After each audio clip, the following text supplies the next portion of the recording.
we decided let's do this up big. Let's do something big. We want to show off our city. We want to show off all the changes that our downtown has went through, and we want to make this something that when the big boy pulls in, they're like, holy cow, where am I?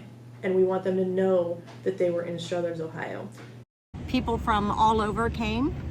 We have many stories of people from West Virginia, surrounding areas, Pennsylvania, people not so far, some people very far, North Carolina.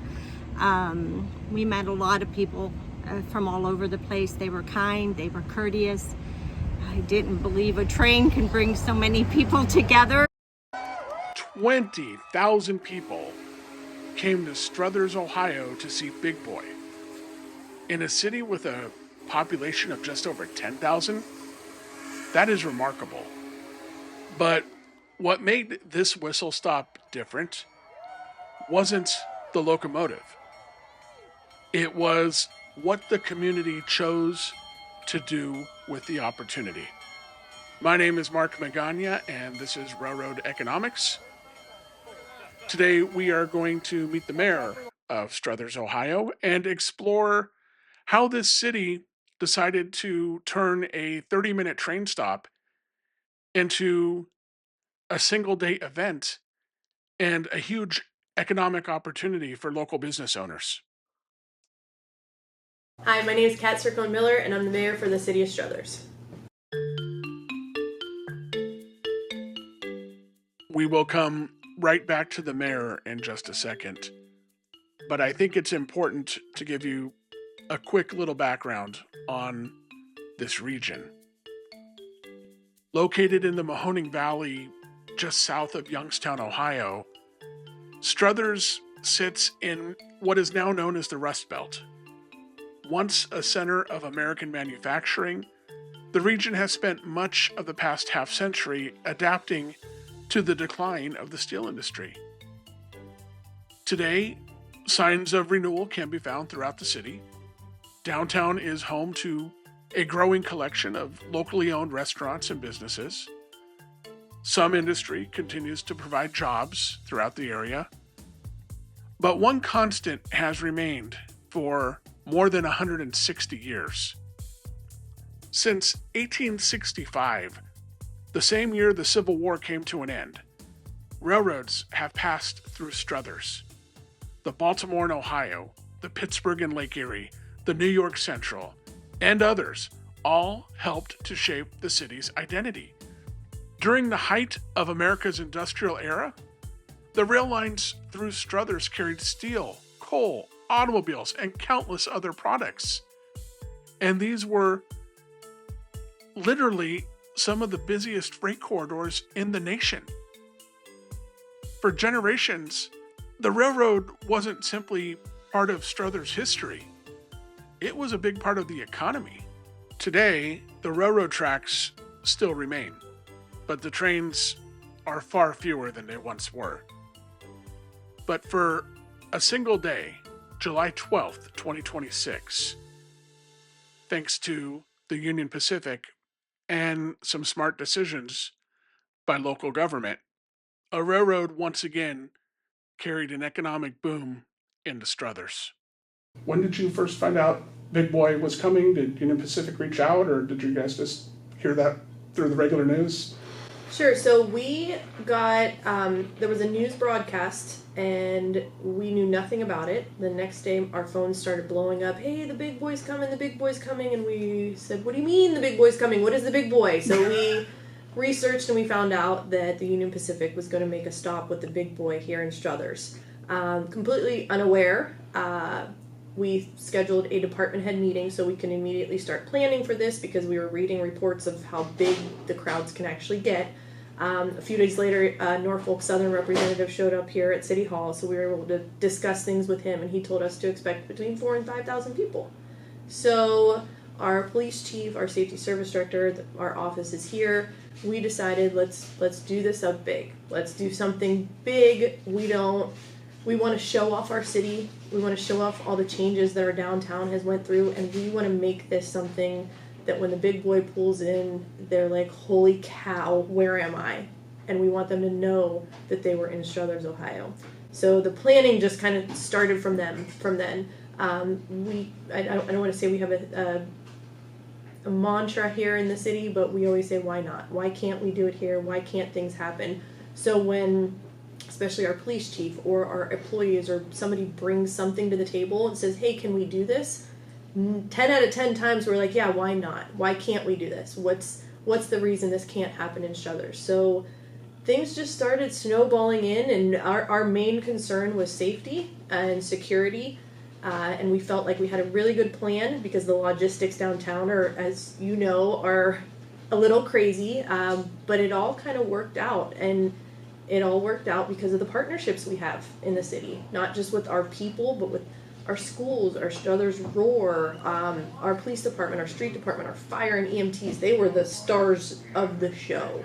I mean, they had everything under control from beginning to end. So then we reached out to businesses. Then we reached out to JAC Live. We wanted to host a concert. So we just started calling people. I was actually calling people until Friday night at 9:30. The night before, we called Goebel's Towing and Mr. Massaros, and we said, hey, can you get us the flag? We need a flag. We need a really big flag there. And he kind of laughed at me, but he said, Kat, it's 9:30 on Friday night. I said, I know, and you can make it happen. And sure as heck, he made it happen. He got that flag there. Now, my husband was like, you're doing this to yourself. You keep adding stuff. But we were adding things up until the last minute because we wanted to make sure this was an event that we didn't look back and say, oh, I wish we would have done this, or I wish we would have tried this. We wanted to take this opportunity to do everything and anything we could to make our Struthers people, businesses, to make everybody proud to live here. Was there any indication as to why they chose Struthers? We don't know why they chose Struthers. We think it was because they have to stop so many feet or so many miles in between. But we did hear that one of our former employees for our City of Struthers Police Department may have had some dealings with that. It works for Norfolk Southern. Put in a good word. And I think he put in a good word for Struthers and he was in charge of some of the routes that the big boy was taking, and I think he may have had a hand in that. We just found this out a couple days ago, but before that we thought, that's just divine intervention. Everybody just wants to come to Struthers. We really felt like there was other places that said, oh, well, we have a better location. We have a better viewing location. And not the way we were looking at it. The way we were looking at it with the hill and the geographics of downtown, we thought we had a really good, and I think we proved that. We had a really good viewing location because of how we blocked everything off and made it spectators only. So we did get some compliments too from Union Pacific Police Department because they saw a lot of people in wheelchairs and a lot of older people and veterans and people with special needs and handicaps. And he said a lot of times when they make these stops, people that have different abilities aren't able to get there, especially in the heat. So we feel like we made it fairly easy for people with all abilities to be able to view the train and really celebrate that. That was a surprise to me Sunday morning. The railroad police were coordinating with your police department. I'm very aware railroad police are a thing, but I'm never trespassing or doing anything I'm not supposed to do, so I haven't actually dealt with them before. Did that work pretty smoothly with your PD? When we worked with the Union Pacific Railroad Police, I cried a few times because I had a few of them tell me that they've never worked with a department like ours, that they wanted to stay and hang out, that our people made it so easy for them when they pulled up, that we had everything planned out, we had everything ready to go, we had the logistics so that they were going to have basically an easy day at Struthers because of everything that we did. We had Donavitos who gave them all free food so they were able to go in and eat. We really tried to make it welcoming for everybody that was coming in. And the compliments that I received about our police, our fire, and our EMT and our street, it was very humbling as a mayor to be like, yes, I am so proud of just not our departments, but just how everybody responded, how everybody just pitched in and kind of did it together. But the Union Pacific Police Department, they were really cool because they kept complimenting our guys, and I had so many different officers come up to me and say, we've never worked with a department quite like yours. Like you guys this is a special thing. And we know that. We know we have a special thing going on here. Having seen it probably half a dozen times, the further east it went, the bigger the crowds got. Mm-hmm. And this did seem to elicit an emotional response from a lot of people, beyond just like, oh, that's big. Most of us have never seen an operating steam engine, certainly not on an actual, outside of a museum. Mm-hmm.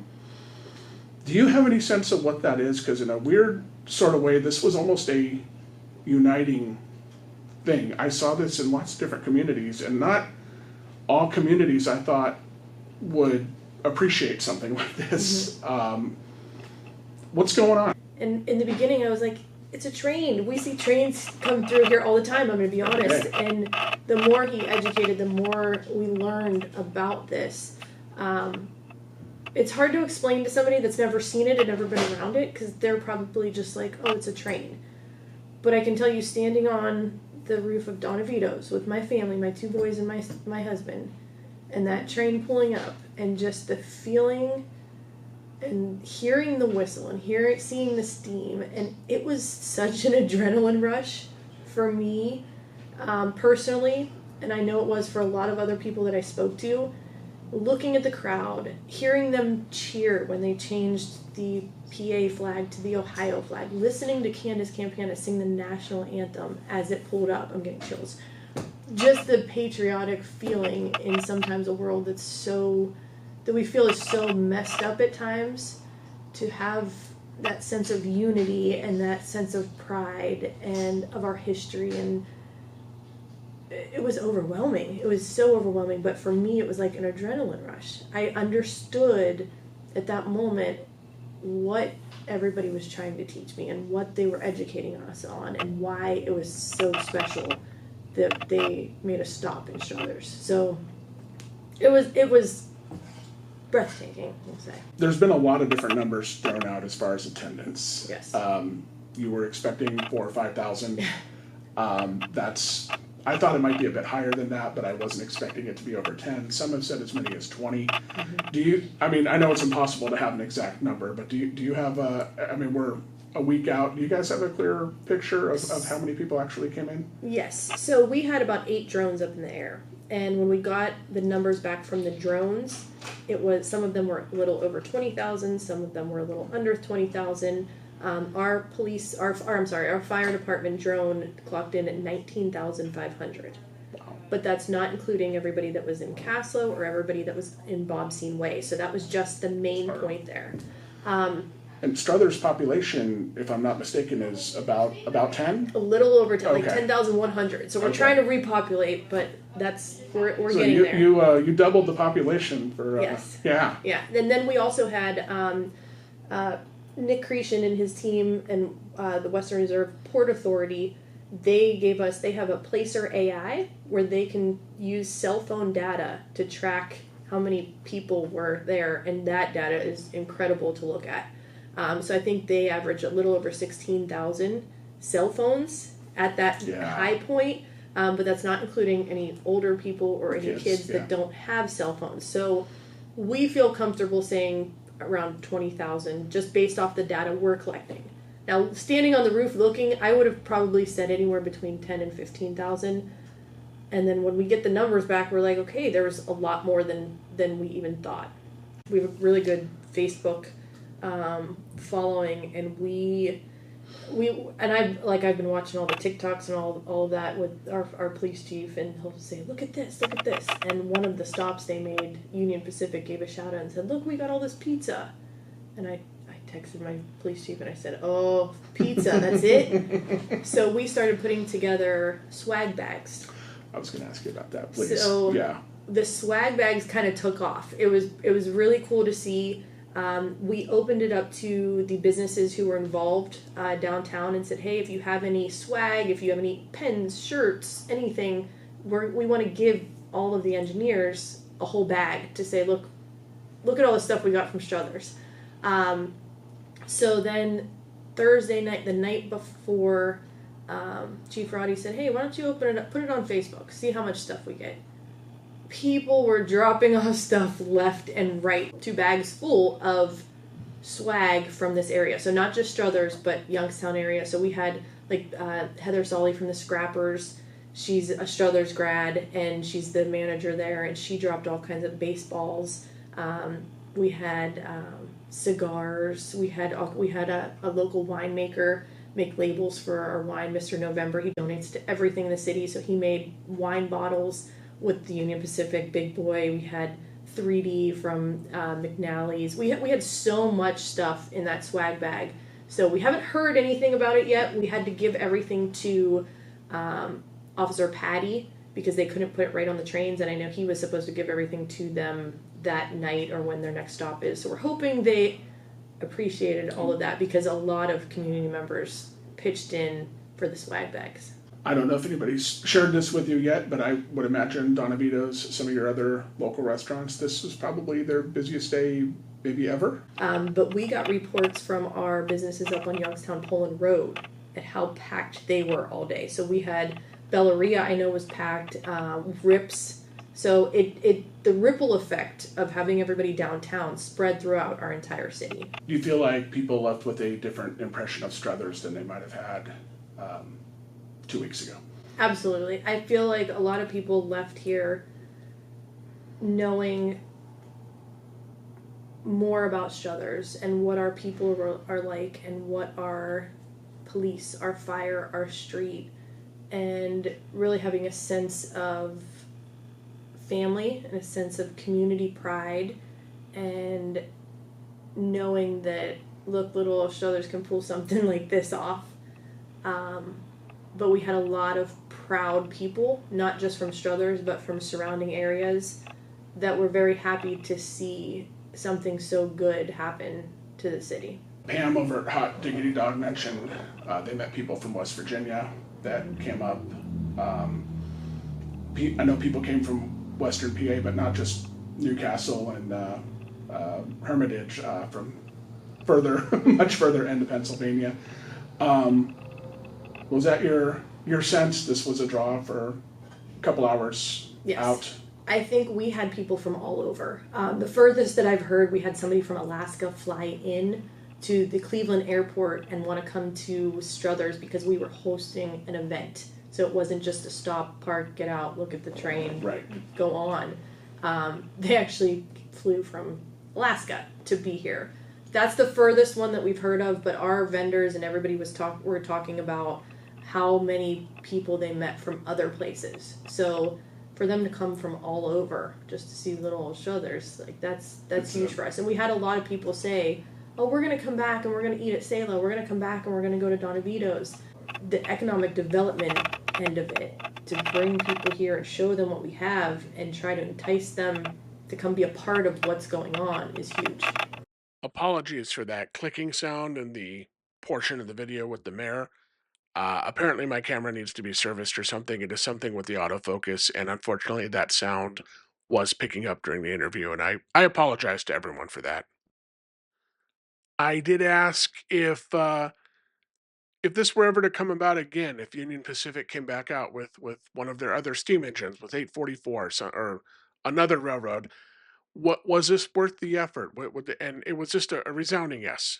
Struthers would absolutely welcome this again. I also asked the mayor, hindsight is always 2020. Just looking back, is there anything that could have been done or should have been done differently? Maybe a little advice for her fellow mayors out there, if they would be smart enough to have Train Fest when a steam engine comes to town. And here is what she had to say about that. We had a debriefing meeting on Monday with all of the businesses and invited everybody to Don Vito's because we had a couple meetings beforehand where we kind of just wanted to touch base if anybody has any questions, because even though I've been talking to everybody about their role and what specifics are going to happen, I wanted to get everybody together. I wanted everybody to feel that sense of teamwork to make this happen.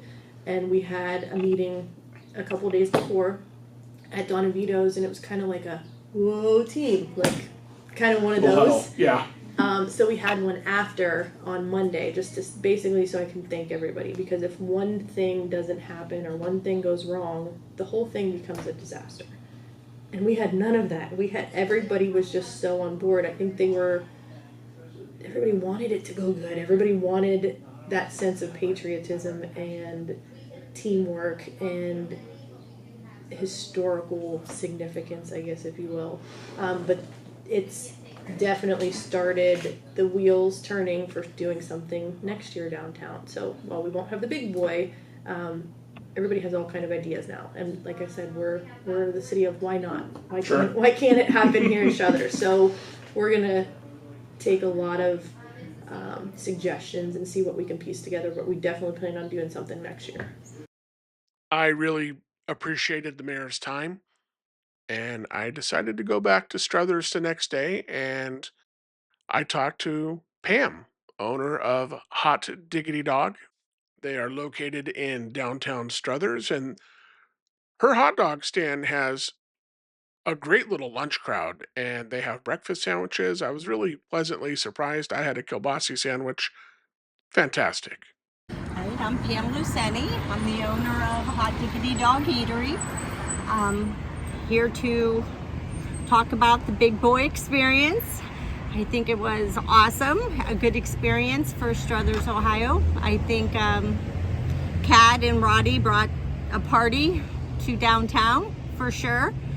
I think it was a wonderful event. I think the community stepped up and people from all over came. We have many, many stories of people from West Virginia, surrounding areas, Pennsylvania, people not so far, some people very far, North Carolina. We met a lot of people from all over the place. They were kind, they were courteous. I didn't believe a train can bring so many people together, to tell you the truth. Just a small town girl. I grew up right here in Struthers, Ohio. I had the trains in my backyard, steel mills in my backyard. Grew up around trains my whole life. Thought it was going to be a big thing to see because I have not seen the big boy, and I could believe 5,000 people. I thought a stretch at 7, but this is a community of trains. This was Steel Valley. Right past that, yeah. And when they started talking, maybe 15, 17. I was like, absolutely not.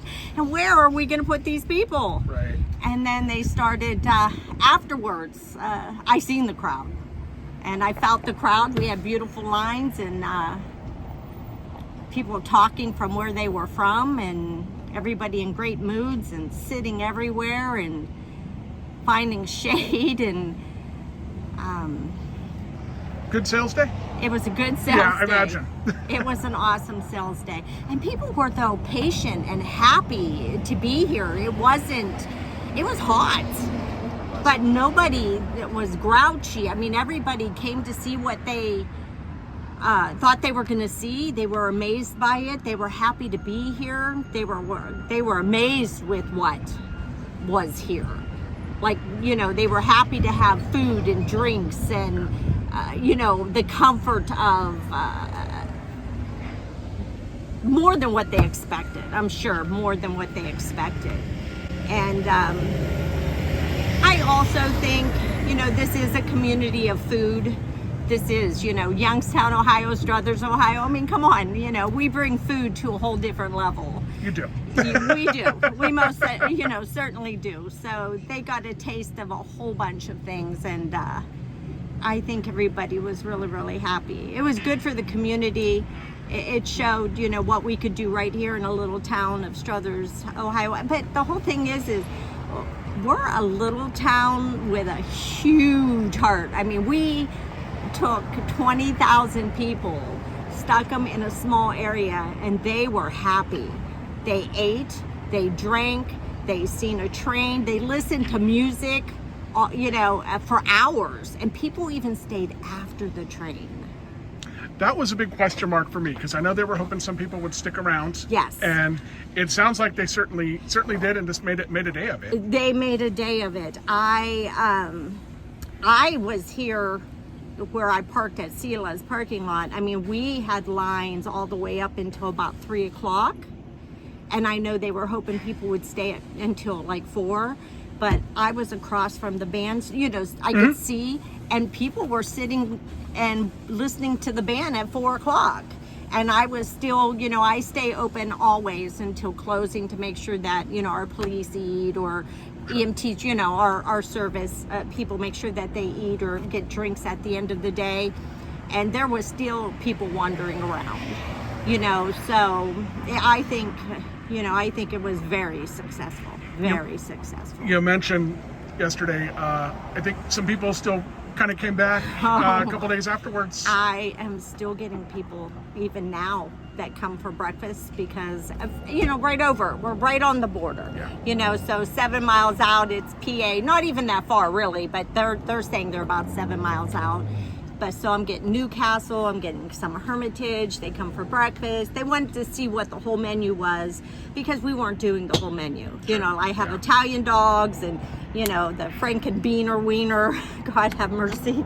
But, you know, they come to get the, you know, all-American dog, and it's amazing. They seemed, you know, to like the little hot dog stand and the breakfast all day. Which is awesome. I knew you were here, but I didn't know you had breakfast. Yes. So I learned something. Yeah. So, you know, we're serving breakfast all day, and they seem to enjoy it. And this is, you know, industrial, so breakfast all day because of the turns. People, you know, are having turns.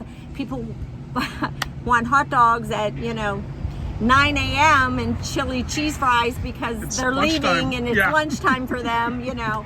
So, you know, you got to step it up a little bit there with your times. But, you know, I am amazed that it was really good for us because we are definitely getting people from different areas that are not that far off that are coming in, you know, to eat breakfast or have lunch, or, you know, and it's always been very community-based anyway. Lowville's very good to us. Coatesville, Camel, which is, by the way, how we came up with the American dog. We have a lot of diversity, and a lot of people like potatoes on everything. You know, so French fries on top of chili cheese and a hot dog was a base in Camel, believe it or not. So we came up with the American dog, and having Yellow Creek Park, or they call it Mill Creek Park now, they get a brown bag lunch and they take it to the park and they eat. You know, it's a good community thing here at Struthers. You know, we have a lot to offer, and we're building up. Yeah, in the short time I've lived here, there's a noticeable. Yes. And it helps that I don't come to Struthers every day. Right. You know, but if I meet someone at Don Vito's or something once every few months, I'm like, oh yeah, that looks nicer now. Little things. Little things. But I've always lived here, and I'm 59 years old, and I'm proud to say it. You know, but I was here when the mills were hot and heavy. My dad was in the mills. My grandpa was in the mill, crane operator. You know, his father was in the mill. My dad went to work and came home to no job. Yeah. So I was here to watch the steady decline and the fear. And I was here ever since, watching the steady decline, the decline. I mean, you know, even in population. So it's been awesome to watch. Get a little. Yes. Yes. So, you know, we have houses being built. Downtown looks fabulous, and it's clean. We have an awesome administration. It is just fabulous. We have just our police force, our fire. It's a new fire station. We have men and women all over. It is fantastic, and they're supportive. They come down and they eat. They're here if you need anything. I mean, we have a real good situation going on. Real good. Someone told me when the mills were still going in the 70s, early 80s, it was almost constant trains through Struthers. Oh my goodness, in my backyard. But you never even heard them after a while because you know, you get used to it. You just get used to it. It was constant. And there's 2 lines, right? Yes. Yeah. It was constant. constant. And I'm hoping that other cities see what can happen here and you know, ride that train. I did ask the mayor. I said, you know, any this was a good, you know, I don't know why more cities did not make it Train Fest, but yeah, that seems like the mayor definitely had the right. Fest. I like that. Train Fest. For lack of a better term, I don't, you know, we do Italian Fest out here and Oktoberfest and all that stuff, so and Fest, gotta get that in there, right? And it basically turned into Train Fest for an afternoon, and I felt like, I don't know why other cities didn't think of that, but I'm glad the mayor did, because it was I'm glad too. Good experience. Yeah. If anybody that wants to come by and try your food and everything, you're here pretty regularly? Monday through Thursday, 9 to 4. Come on over. Okay. And let me serve you some good dogs and breakfast. And I believe you post a schedule on Facebook for a weekend. I sure do, okay. and I let you know where I'm at all the time. All right. So just check me out. Pam, Hot Diggity Dog Eatery. Thank you so much. Thank you. I know this is a very different video from my normal videos, and if you've made it this far, thank you so much for sticking around. This was a story I really wanted to cover. It wasn't just restaurants that saw benefit from this. It was the guy that had special Struthers, Ohio big boy t-shirts made up, and it was the wine selling guy, and the Historical Railroad Society people were there, and on and on. And it wasn't just the downtown, like the mayor said. It spilled out into the rest of the community because so many people were there. It literally took us about 40 minutes to get out of Struthers when it was time for us to leave. It was crazy. And the police did a good job. They were out there directing traffic and everything. It could not have moved any faster just because there were so many people. That's not a complaint in any way, shape, or form. It was a very well planned, well executed event. And other communities should do this when something special is coming through town. I don't know why other communities did not. I just want to give a quick shout out to the people in Fostoria, Ohio, or that went to Fostoria, Ohio. Big Boy was there the day after it was in Struthers, and apparently it was a poorly planned, complete disaster, and a lot of people did not even get to see it. And I'm really sorry if that happened to you. But given the enormous success of this trip and the fact that nobody got run over by the train, I think we can cautiously, optimistically hope that at some point Union Pacific decides to take Big Boy out across the country again. Maybe after a merger, if that is successful, or maybe we'll see 844. I'd be very excited to see 844. I've never seen it, but yeah, I mean, this was a wonderful event, and the financial benefit was enormous. And I wish more communities would embrace the train coming to town. Thank you so much for watching Railroad Economics. My name is Mark Magana. Please like, subscribe, do the things. It really helps the channel out, and I will see you next time.